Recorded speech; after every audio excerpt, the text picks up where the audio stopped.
Hey, what is going on, Miami Dolphins fans? Welcome to the Fins Up Network. It's Ben Morgan, and in today's video, as we continue to preview and get set for Ravens week, I've got my top three keys to victory over those Baltimore Ravens. And honestly, think about a win here, going 2-0, and keep in mind what that truly means, considering how difficult the first 4 weeks of this season projected to be before you get to that middle stretch where the quality of the opponent drastically drops.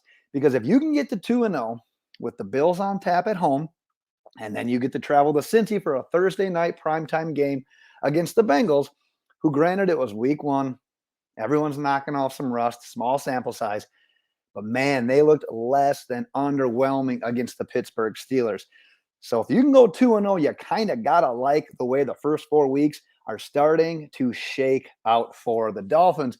But real quick, before I dive into my top three keys to victory, you got to play a role as well. Let's hear your keys to victory in the comment section.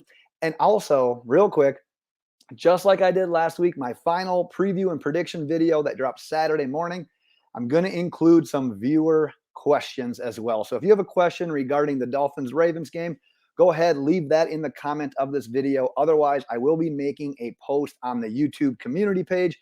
Go ahead and drop your question there as well. But let's just jump right into mine.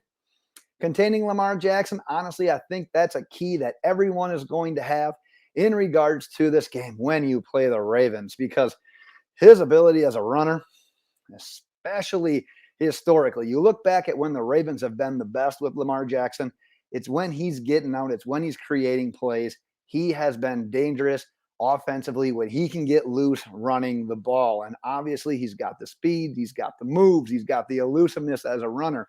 But when you got to dedicate extra defenders to stopping him as a runner, that means wider windows, more time for him to throw, more time for him to pick you apart as a passer as well. So doing whatever you can to contain him is super important. And obviously, last year we kind of laid the blueprint, that zero blitz.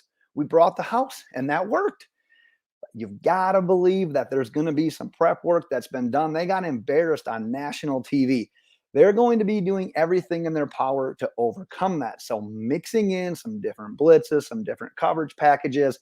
Maybe you dedicate a spy, whether that's a guy like Jaylen Phillips or Jerome Baker, or, I mean, we drafted Channing Tindall to potentially be that guy. Maybe it's a little too early in the season for him to get some of that kind of work, but you got to trust that Josh Boyer has a plan, and you've got to trust that this veteran defense can execute that plan, because Lamar Jackson and containing him, not letting him run for those chunk yardage in those crucial situations is 100% going to be a key to victory on Sunday.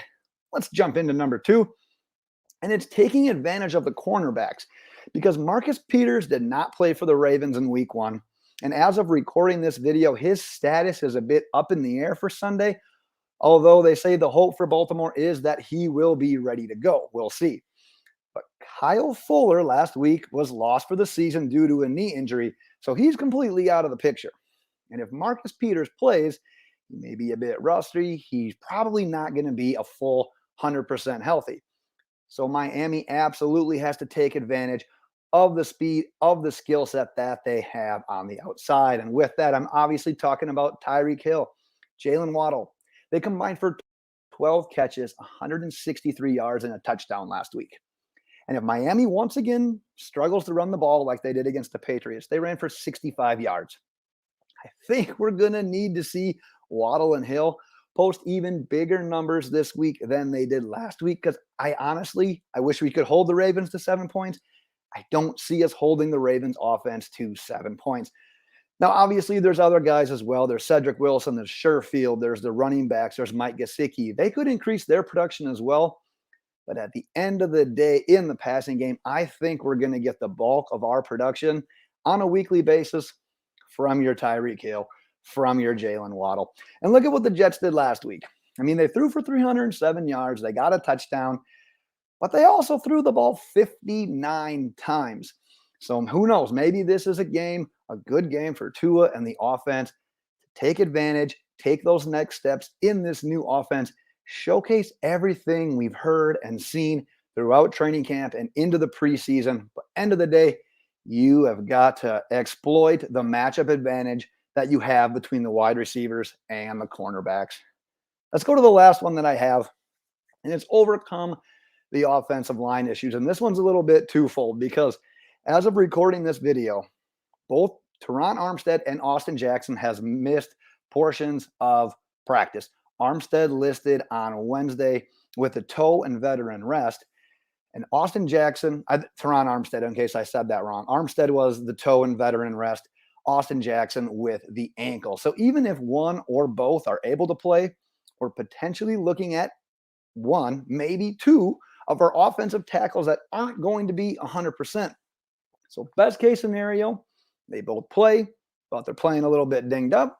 Worst case scenario, neither play, and you're likely looking at, from left to right, Greg Little, Liam Eichenberg, Connor Williams, Robert Jones. Robert Hunt slides out to right tackle. That's at least what they did in week one when both Jackson and Terron Armstead were out at the same time. Now you're facing a Ravens defense that's historically frustrated opposing teams' quarterbacks and definitely have frustrated Miami Dolphins quarterbacks. Last week, they had 3 sacks against the Jets, and they feature the likes of Calais Campbell, Justin Houston, Jason Owe, who I know they're not the most dominant group in the NFL, but they definitely have the capabilities of giving an offensive line like ours some issues.